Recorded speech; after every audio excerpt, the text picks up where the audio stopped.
साल चैत 27 गते स्थापित भएको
आज निर्वाचनपछि प्रधानमन्त्री राष्ट्रिय जिम्मेवारी वहन गर्ने शीर्ष व्यक्तित्वको हैसियतमा सक्रिय रहन्छ।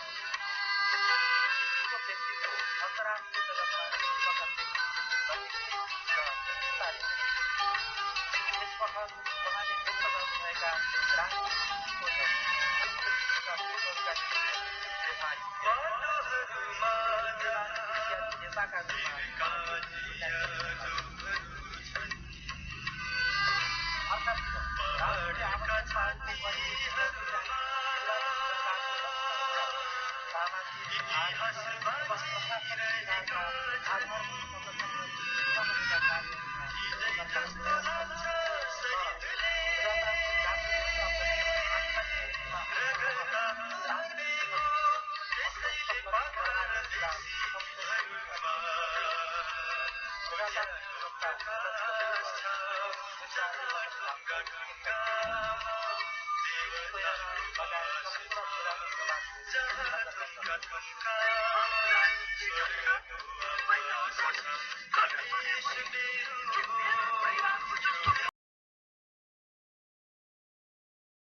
जब म नेपालको कल्पना गर्छु त्यसबेला तिनै गरिब दाजुभाइहरूको तस्बिर मेरो अगाडि आउँछ।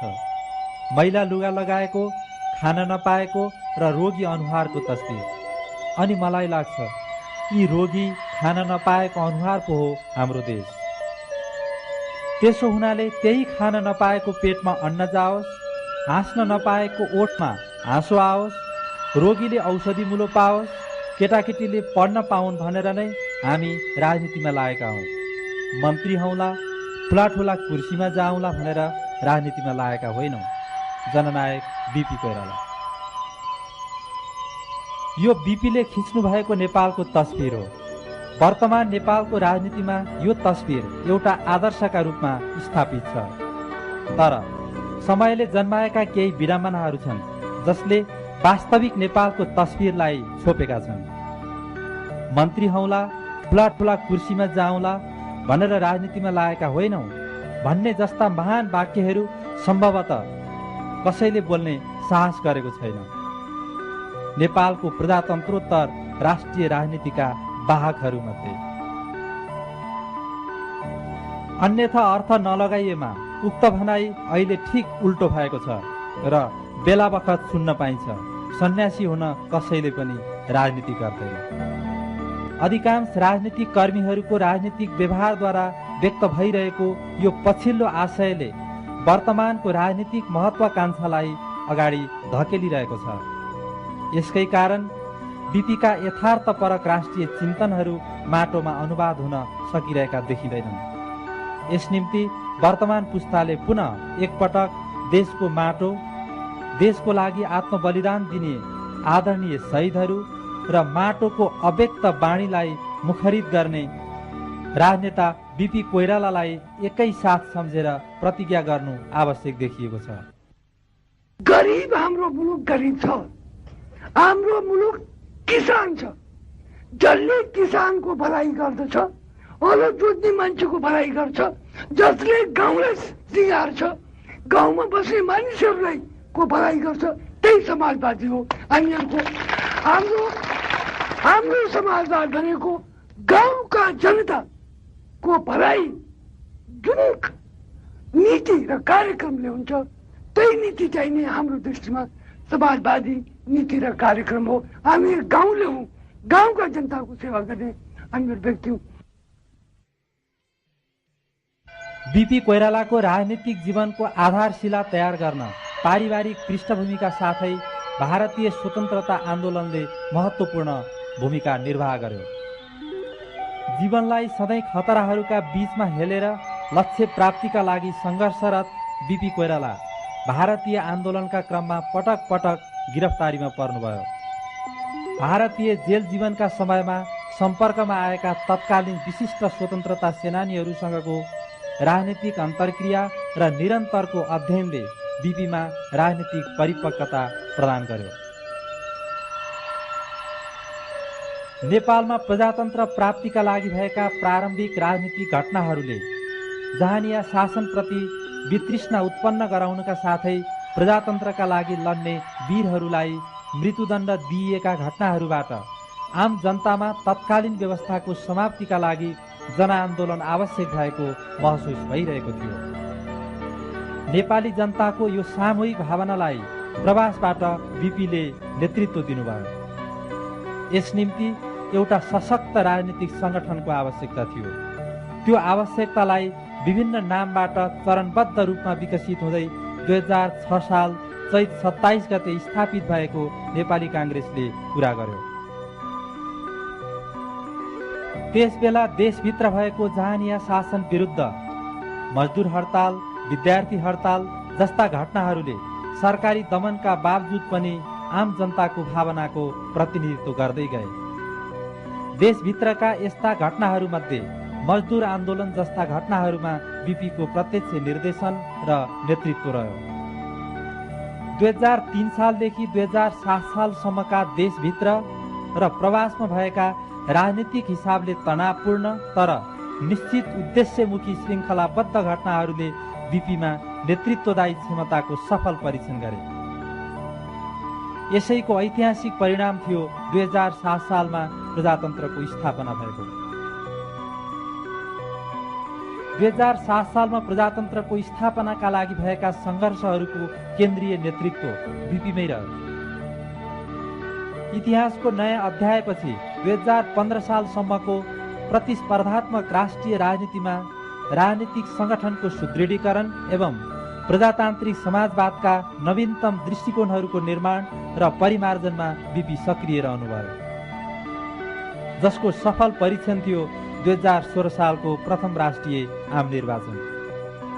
आम निर्वाचनपछि प्रधानमन्त्री बीपी राष्ट्रिय जिम्मेवारी वहन गर्ने शीर्ष व्यक्तित्वको हैसियतमा सक्रिय रहनुभयो।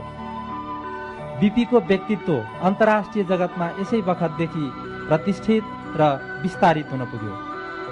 यस बखत उहाँले व्यक्त गर्नुभएका राजनीतिक दृष्टिकोणहरू तेस्रो विश्वका मुलुकहरूका निम्ति पनि व्यवहार योग्य रहे। उदीयमान एसियाली नेताका रूपमा उहाँको मूल्याङ्कन हुन थाल्यो। अर्कातिर राष्ट्रिय आवश्यकताहरूको परिपूर्ति गर्दै जाने निर्वाचित सरकारको लक्ष्य अनुसार सामाजिक, आर्थिक एवं प्रशासनिक सुधारका आधारभूत संरचनाहरूको स्थापनाका कार्यहरूमा सरकार प्रयासरत थियो। तर प्रजातान्त्रिक राज्य व्यवस्थाप्रति आन्तरिक रूपमा असहमत राजनीतिक शक्तिको अस्वस्थ प्रतिस्पर्धाको शिकार संसदीय व्यवस्थाले बन्नु पर्यो। प्रजातान्त्रिक व्यवस्था प्रतिबन्धित भयो। 2017 साल पौष 1 गते बीपी कोइराला लगायत सम्पूर्ण प्रजातन्त्रवादीहरू नजरबन्द भए। म प्रधानमन्त्री छँदा मैले अटोट गर्न सकेको थिएँ कि मेरो परिवारको जस्तो व्यवस्था यहाँका गरिब भन्दा गरिब परिवारलाई पनि 15 वर्षमा उपलब्ध गराउन सक्छु भन्ने अटोट मैले गरेको थिएँ।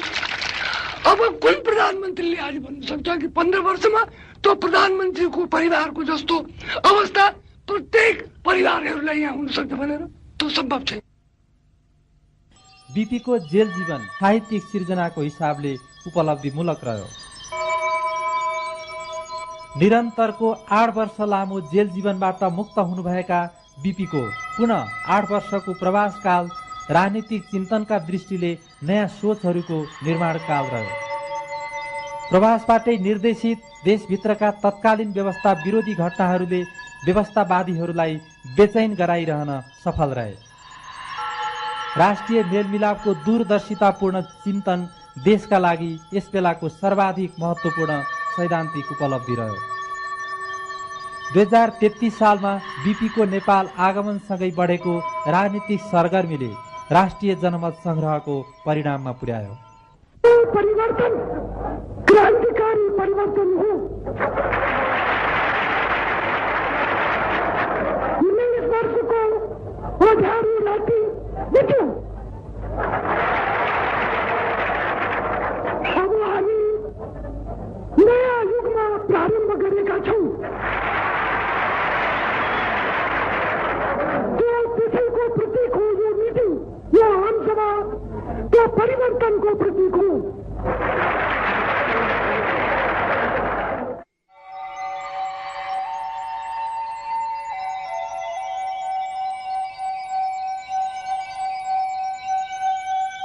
यसपछिका दिनहरूमा आफ्नो स्वास्थ्य प्रतिकूल बन्दै गए पनि बिपीले राष्ट्रियता, प्रजातन्त्र, समाजवाद र राष्ट्रिय मेलमिलापका मर्महरूलाई आम नेपाली जनता समक्ष राखि नै रहनुभयो। नेपाली जनताको समुज्जवल भविष्यको जननायक बिपी कोइरालाले राष्ट्रिय राजनीतिमा जुन प्रजातान्त्रिक आदर्शहरूको निर्माण गर्नुभयो, त्यही आदर्श प्राप्तिका लागि उहाँको अनुपस्थितिमा उहाँका समकालीन राजनीतिक सहयात्रीहरू सक्रिय रहे।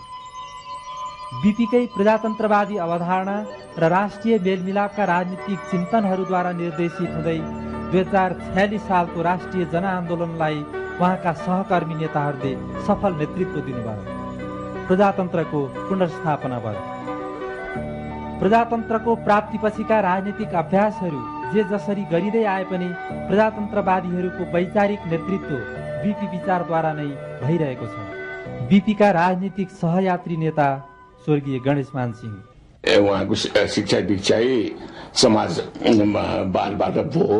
त्यसमा उहाँ भन्ने समाजवादी इन्डियाको सोसलिस्ट पार्टीमा उहाँ काम गर्नु हुन्थ्यो। भने समाज उहाँलाई मैले खालि समाजबाट खालि एउटा भने त्यसै भन्नुको निम्ति म समाजवादी भने मुख्य कुरा आचरणले भने त्यस्तै व्यवहार गर्नुपर्छ। अब उहाँको आचरण पनि समाजवादी नै छ। अब खालि उहाँको आचरणमा समाजवादी नदेखा के छ भने बडो सफा सुगरसँग बस्नुपर्छ, सफा सुगर लुगा लाउनु पर्छ, अरू त्यो के हेर्दाखेरि कमसे कम इन्टर क्लास नभइकन उहाँ थर्ड क्लासमा हिँड्नु नसक्ने। अब माने मुला यत्रा खाँदा पनि चट चट चट काटेर त्यसमा भने पोटास पानीमा धोएर खानुपर्ने। यी सब चिजहरू हामीले लाग्थ्यो यो समाजवादी आचरण भएन भन्ने जस्तो लाग्थ्यो। वास्तवमा त्यो त केही कुरा आफ्नो यो व्यक्तिगत कुरा भयो। म अब सफाइ साथ बस्न चाहने यो त मेरो व्यक्तिगत कुरा भयो नि। मेरो माने जो सिद्धान्तसँग त्यसले कहाँसम्म असर गर्छ त्यो न कुरा। अनि पछि तपाईँको यो वीरता उन्मूलन, राज्य रोजगार उन्मूलन, यो 15 सालको चुनाव जितेपछि हामीले पावरमा आएपछि जो गरे जमिनदारी उन्मूलन, अब त्यसमा सबभन्दा अघि वहिनी हुनुहुन्थ्यो यो गर्नुपर्छ भन्ने। त्यसो भए उसको पछिको आचरणबाट त्यस्तो माने ऊ देखिन। फेरि माने यो चाहिँ के गरिब प्रति यस्तो माने अलिकति नाक बन्याउने माने उसको माने एकदम आचरण पनि समाजवादी नै त्यो मान्छे हो। बिपीको हाम्रो देशमा अभूतपूर्व स्थान छ। बिपीको त्यो किन भयो भने उहाँको योगदान पनि तीनै क्षेत्रमा अभूतपूर्व छ। ती तीन के भने एउटा त राजनीतिक क्षेत्र, उहाँभन्दा ठुलो नेताहरूको अहिलेसम्म कोही भएको छैन, नम्बर 1 मेरो दृष्टिमा दिए। त्यसपछि राजनीतिक क्षेत्रको त्यो कुरो हो। सामाजिक क्षेत्रमा उहाँको परिवार जस्तो क्रान्तिकारी सामाजिक क्षेत्र कि पुरानो रूढिगत मान्यतालाई बिल्कुल बहिष्कार गर्ने, मान्दै नमान्ने र त्यसलाई कसैले लाद्ने, समाजमा लाद्ने कोसिस गर्यो भने त्यसलाई चाहिँ नि केही गरी पनि त्यसको प्रतिरोध गर्ने उहाँहरूको परिवारको जो जसको कि अगुवा बिपी हुनुहुन्थ्यो। यो दुईटा कुरा। तेस्रो कुरो के भने कि आर्थिक, उहाँले यो समाजवाद र प्रजातन्त्र सँगसँगै जान सक्छ भन्ने दर्शन उहाँले नै दिया। र यो दर्शन केवल नेपालका लागि मात्र होइन कि यो अहिले त सारा एसियाका लागि यो रेलेभेन्ट, यो एसियाका लागि रेलेभेन्ट भन्नु पनि अलिकति कमजोर शब्दै हो। भन्नु परेको खण्डमा अत्यावश्यक भएर गएको छ। यो आवश्यक यो स्थिति छ कि यो आर्थिक विकास गर्नका लागि यो समाजवाद र प्रजातन्त्र देशको प्रत्येक क्षेत्रको विकासका लागि यी दुवै आवश्यक छन्। मैले बिबीलाई छुट दिएको थियो गर्नुहोस् परदेश जति पनि दुःख दिए भए पनि सक्नुला भनेर आफ्नो डिटर्मिनेसन थियो। बिबीले मलाई लागेको थियो मलाई परदेशमा सधैँ इन्ट्रेस्ट भने अब डेमोक्रेसी आओस्, सबैले स्वतन्त्रता पाउन्, सबै असल हुन्। अब त्यही वातावरणमा हुर्केँ। त्यसलाई हेल्प गर्ने मेरो ऊ पनि त थियो, ड्युटी पनि त थियो नि। त्यस कारण मैले त्यो निराशावादी फलाना ठिकाना मैले कहिले सोचिनँ। जतिसुकै दुःख भए पनि म त्यो सोचिनँ। मेरो आफ्नो घर थियो, छोराछोरी थिए, पढाउने थियो, देखाउने थियो। म दुईवटा खुट्टा त्यहाँदेखि नाउँमा हाल्न, दुईवटा नाउँमा हाल्नलाई म त्यहाँदेखि सक्ने आइदर पोलिटिक्स आफ्नो घर सम्हाल, घर हेर भन्ने आमा बाबुको पनि ऊ छ नि, उनीहरू क्यारेक्टर बिल्डअप गर्नुमा या बाबू हुनु पर्यो या आमा हुनु पर्यो। बीपी कोइराला ने सदैव संघर्ष किया और उसमें कभी उन्होंने अपने आत्मविश्वास को नहीं खोया। एक बड़ी बात थी कि विपरीत परिस्थितियों में भी आदमी अपनी मंजिल को अपनी निगाह में बनाए रखे और अपने रास्ते से न मुड़े। असफलता बार बार आए लेकिन फिर भी उसमें विवशता का अनुभव न करे, तो ये व्यक्तित्व की एक बड़ी भारी प्रखरता होती है, व्यक्तित्व की बड़ा भारी मूल्य होता है। और इस मूल्य के धनी बीपी कोइराला अवश्य थे। बीपी कोइराला अपने साथियों के बीच में, अपने मित्रों के बीच में एक सज्जन पुरुष जैसे, एक ऐसे व्यक्ति जैसे जिसमें आधुनिकता का समावेश था, लेकिन अपनी पुरानी परंपरा और संस्कृति और सभ्यता से वो बिल्कुल अछूता नहीं था। ये समन्वय जो बीपी कोइराला के व्यक्तित्व का था वो स्वयं में बहुत प्रभावकारी था। उनको बड़ी भारी राजनीतिक सफलता भले न मिली हो, एक नई दृष्टि देने में वो सफल हुए और शायद आने वाला समाज हमेशा उन्हें इसी रूप में याद करेगा कि एक ऐसा व्यक्ति था जो एक पिछड़े देश को, एक गरीब देश को, एक बेबस और लाचार लोगों को मर्यादा की ज़िंदगी देने के लिए संघर्ष करता रहा। अपनी ज़िंदगी उसने कष्ट में बिताई, लेकिन उसके मन में एक उत्साह था, एक लालसा थी कि जो करोड़ों वहाँ के लोग, लाखों जो वहाँ के लोग हैं, जो पीड़ा में हैं, दर्द में हैं, उनके आंसू को शायद वो पोंछ सके। शायद इस अरमान को लिए बीपी चले गए, लेकिन आज की जो राजनीतिक प्रक्रिया प्रारंभ हुई है नेपाल में, उससे सिद्ध होता है कि बीपी कोइराला ने जो कुछ शुरू किया था उसकी परिणति ही आज की राजनीतिक सफलता है और इस माने में सदैव उन्हें याद किया जाता रहे। Dr. Ram Manohar Lohia, the Indian socialist leader, who introduced me to BP. What was your impression then about him? You know, may I tell you, it was love at first sight. Kind of my feeling was that here is a man in whom one could repose one's trust. He was frank, he was candid, and there's a touch of humility in him also. He projected to be candid. He projected the image of a man who it seemed to me was born to create history, which indeed he did. Didn't he? Yes, After all, he is the greatest Nepali of the 20th century. No matter how you look at him, how you look at his activities, posterity will record BP Koirala as the greatest Nepali of the 20th century. यस्तो भावुक कल्पना गर्नुपर्छ उहाँको बारेमा कुरा गर्दाखेरि मलाई लाग्दछ यो भविष्यमा मान्छेले बिस्तारै बुझ्दै जालान् उहाँको महत्त्वहरू। त्यसनाले कतिपय अहिले तपाईँले प्रसङ्ग जोड्नु हो नि, अहिलेका राजनीतिज्ञहरूलाई 25 वर्षपछि जनताले के कालाई सम्झने, उहाँहरूले छातीमा हात राखेर सोच्नुहोस्। बीपीकै समकालीन धेरै राजनीतिज्ञ हुनुहुन्थ्यो। आज हामी सम्झौँ कि तिनीहरूलाई जनताले कुन रूपमा सम्झिराखेका छन् त।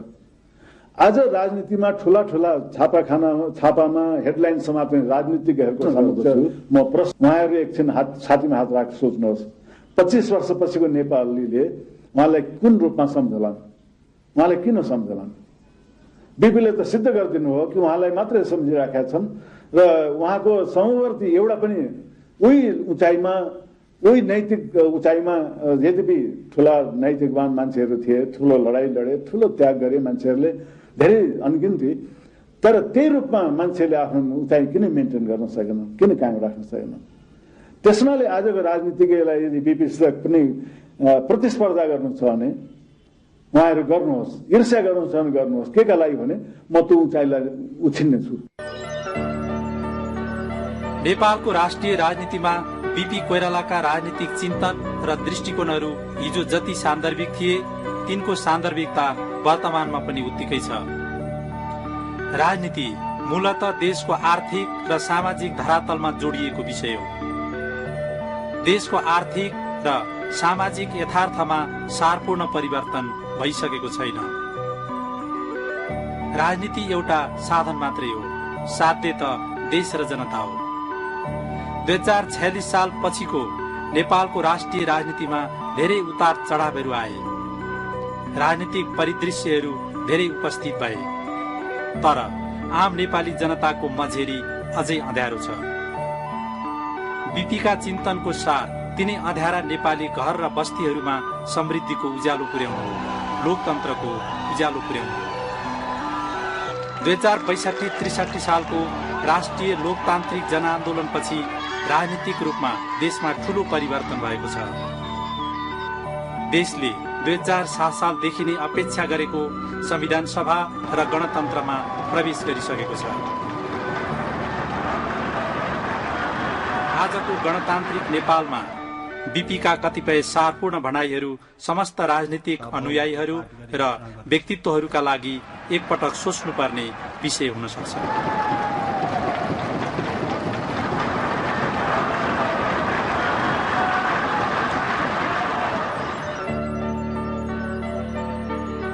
म चाहन्छु प्रत्येक नेपाली म जस्तै हो, प्रत्येकको एउटा आफ्नै घर होस्, उसका छोराछोरीले अनिवार्य रूपले शिक्षा दीक्षा पाउन् र यदि आवश्यकता पर्छ भने यथोचित औषधि उपचारको सुविधा पाउन्। यो लक्ष्यमा पुग्नु मेरो जीवनको सपना हो।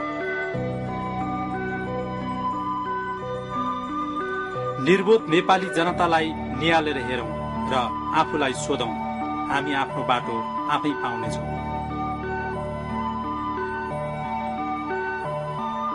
संविधान भनेको गरिब, किसान, मजदुर वर्गको भलाइ गर्ने दस्तावेज हो। कुनै संविधानको अध्ययन गर्दा त्यसका चिसा अक्षर मुनि स्पन्दित भइरहेको न्यानो आत्मा छ कि छैन भनेर सोध्छु। अधिकारको दस्तावेज भन्दा इरादाको अठोट खोज्छु। अधिकारको कागजी रूपलाई प्राप्त गर्ने कसैको उद्देश्य रह्यो भने त्यसले कागजको खोस्टो मात्र पाउँछ। मलाई नेपाली जनताले श्रेय दिन खोज्दछ भने एउटै कुरामा देओस् कि मैले देशभित्र देशको सामर्थ्यलाई बुझेको रहेछु र देशको सामर्थ्यलाई मैले मुखरित गर्ने कोसिस गरेको रहेछु। जननायक बीपी कोइराला। जननायक बीपी प्रतिको सच्चा संस्मरण उहाँका अठोटहरूलाई व्यवहारमा उतार्नु।